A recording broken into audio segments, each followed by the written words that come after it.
a couple years ago, I remember looking in the media, and there was this pastor out there, this widely known pastor who was caught in some type of thing. I think accusations of molesting little boys and stuff, which is just straight disgusting, point blank. But as I was walking out of the gym, a couple of my friends brought this up and said, if you were his friend, would you disappear on him, or would you still be there for him?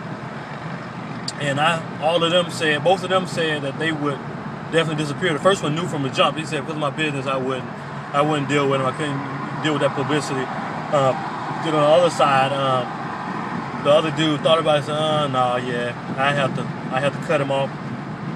But I said, no, I definitely wouldn't.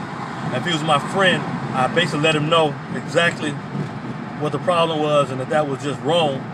But on the other side, I'd still be there for him to support him and bring him back through this situation, whether he was guilty of it or wasn't guilty of it, Because if you're somebody's friend, you're not just there. You're just not there sometimes. You're not there when the stuff is good. You're there to help them through their down times. We all have them, and we all got issues, whether your issue is as big as this person's issue, or whether yours is exposed, or whether it's not. It is what it is. That's just how I roll in life with people that I meet or people that I know. If I meet anybody that I know needs anything and I can help them with it and they call on me, I'm going to help them. I'm going to befriend them, whether it be with just words of encouragement, whether it be just going and talking to them, whether it be actually giving them something if I can. That's what I'm going to do, because that's the type of the nature person I am. I had an ex once who did some stuff that wasn't too favorable towards me. And people couldn't understand, why do you still converse with her? Or why do you still do this or do that? And for me, it ain't about that. I'm about helping. And if she calls me today, and needs something, she knows that Marshall, if nobody else will help me, Marshall is the person that'll be there to help me if she needed or listen to me. And you got a lot of people out there in the world and Christians, who take a totally different approach when that ain't the approach Jesus took, and they try to use these different things. I know somebody now who people have sent me stuff saying, you're not going to be blessed conversing with this person or dealing with this person. I just laugh at it because I think it's foolish, because back in the day when Jesus was out helping people, they called him a drunkard because he was out hanging with drunk people. He also would talk to and minister to prostitutes and to all different type of people. Matter of fact, everybody that he used, which was his disciples, were all different type people who weren't favored in a society. You got the tax collectors.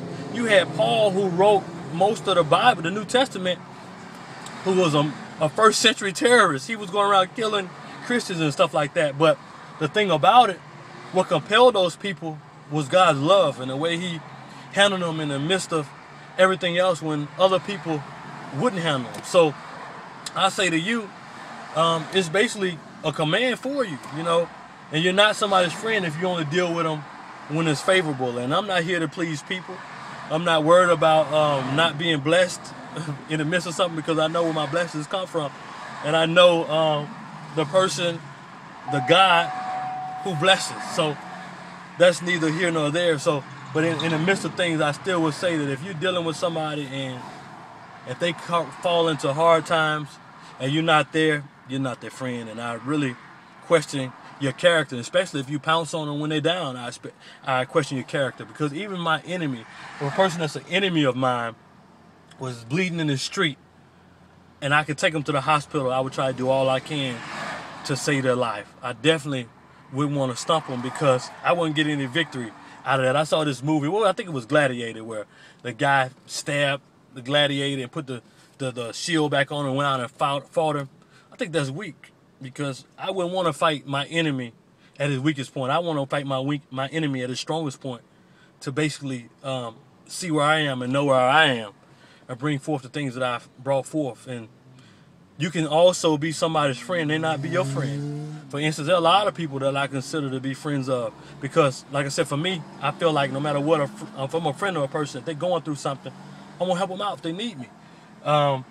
If I know they need help, I'm gonna help them out. And if I don't know if they don't tell me they need help and I see it, I'm gonna help them. I'm gonna do everything in my power to always help them if I can help them. But I have a lot of people who I'm friends with. I would say they would call me their best friends. I don't even consider their friend because they can see me out or know that I got an issue or problem and they don't even try to help me. Or they want you to ask for it, they want you to beg for it when that ain't the heart, of a friend. But that shouldn't determine whether or not you help somebody or not. It shouldn't determine whether or not you're there for somebody or not. So, like I said, I'm beating a dead horse, but if you got anybody or any person that ever needs your help, go out and help them. When I look at the scripture, it said, God so loved the world, he gave his only begotten son, that whosoever believes in him shall not perish, but have everlasting life. John 3:16, a lot of people know it. But just look at that in the midst of it. When the Bible talks about the world, he's talking about people that are sinners. So he said he so loved the world. Basically, in the midst of all the stuff that we do and that we're going through, he still loves us, and he did that for us. So in the midst of it with me, I know I'm only a couple of days short of doing something crazy or want to do something crazy in my head because I struggle and go back and forth because I'm human.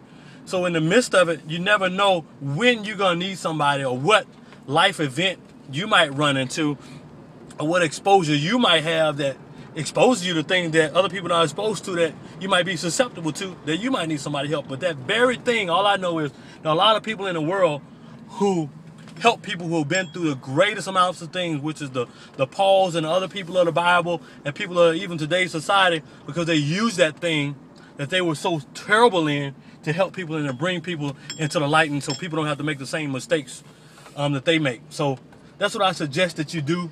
And on the other side too, what greater time to talk to somebody or to plant a seed in somebody's life or to minister to somebody than a time when they're down at their lowest point, when don't nobody else want to be around them, and then they will see out of the love and listen to you out of the love. People don't listen to you when you come down them all hard and intense like that, especially if they don't already know you, or even if you have an attitude, because everybody's saying the same thing. But if you come to them lovingly, they say, there's something about this guy, there's something about the message and the way they're sending it that I'm going to listen to it and I'm going to receive it, and they can change a lot of times. But if you don't, you're basically killing those people.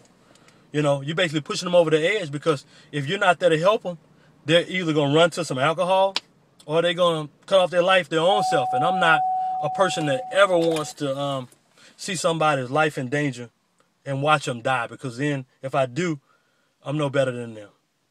That's it.